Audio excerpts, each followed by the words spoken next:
Hello, ഇന്ന് ഞാൻ തയ്യാറാക്കാൻ പോകുന്നത് കാന്താരി ഫിഷ് മസാല വെച്ചിട്ട് ഫിഷ് കറിയാണ്.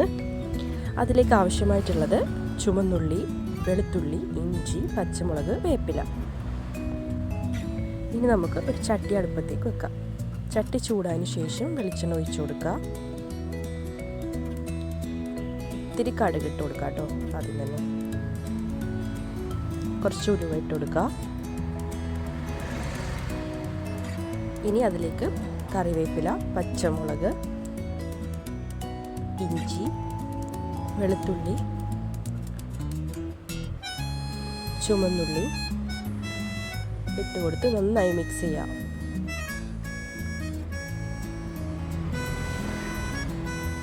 ഇനി കുറച്ച് നമുക്ക് ഉപ്പിട്ട് കൊടുക്കാം കേട്ടോ. കുറച്ച് ഗോൾഡൻ കളർ ആവുന്നവരെ നന്നായിട്ട് ഇളക്കുക.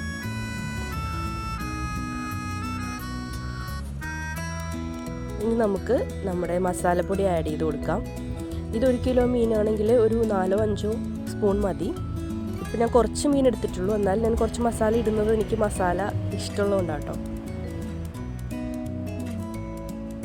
ഇതിൽ വേറൊരു മസാല നമുക്ക് ആഡ് ചെയ്യണ്ട, ഇത് മാത്രം ഇട്ടാൽ മതി. എന്നെപ്പോലുള്ള മടിയന്മാർക്ക് പറ്റിയതാണിത്. ഇനി നമുക്ക് തക്കാളി ഇട്ട് കൊടുക്കാം. തക്കാളി ഒന്ന് ചെറുതായിട്ട് ഉടയുന്ന വരെ ഒന്ന് മിക്സ് ചെയ്ത് കൊടുക്കുക. കുറച്ച് പുളി ഇടാം. ഇനി നമുക്ക് കുറച്ച് വെള്ളം ഇട്ട് മിക്സ് ചെയ്യാം. ഇനി ഒരു 2 കപ്പ് വെള്ളം കൂടി നമുക്ക് ഇതിലേക്ക് ആഡ് ചെയ്ത് കൊടുത്താൽ മതി കേട്ടോ.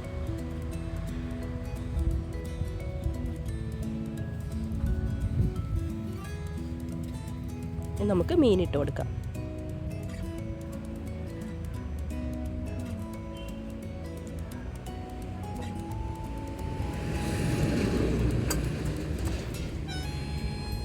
നമ്മുടെ കറി നന്നായിട്ട് തിളച്ച് വന്നിട്ടുണ്ട്.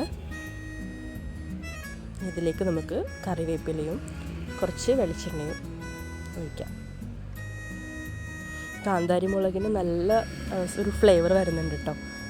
ഇനി നമുക്ക് ഒരു ബൗള് തേങ്ങാപ്പാൽ ഒഴിച്ചു കൊടുക്കാം. ഇത് വേണമെങ്കിൽ ഇട്ടാൽ മതി, ഓപ്ഷനിലാണ് തേങ്ങാപ്പാൽ. തേങ്ങാപ്പാൽ ഇട്ട് കഴിഞ്ഞാൽ തിളക്കേണ്ട ആവശ്യമില്ല കേട്ടോ. ജസ്റ്റ് ഒന്ന് ചൂടായാൽ മതി. എന്നിട്ട് നമുക്ക് ഫ്ലെയിം ഓഫ് ചെയ്യാം. മീനൊക്കെ നന്നായിട്ട് വെന്തിട്ടുണ്ട്. ഇനി നമുക്ക് ഇതിൻ്റെ പുറമെ കുറച്ച് വെളിച്ചെണ്ണയും കറിവേപ്പിലയും ഇട്ട് കൊടുക്കാം. ഇങ്ങനെ ചെയ്യുമ്പോൾ നമ്മുടെ കറി നന്നായിട്ട് തെളിഞ്ഞ് വരും കേട്ടോ. ഒരു പ്രത്യേക ഒരു ഫ്ലേവറും വരും. ഇത് അടിപൊളി കറിയാണ് കേട്ടോ. എല്ലാവരും ഒന്ന് ട്രൈ ചെയ്യണേ, ഒരു രക്ഷയില്ല. Thank you.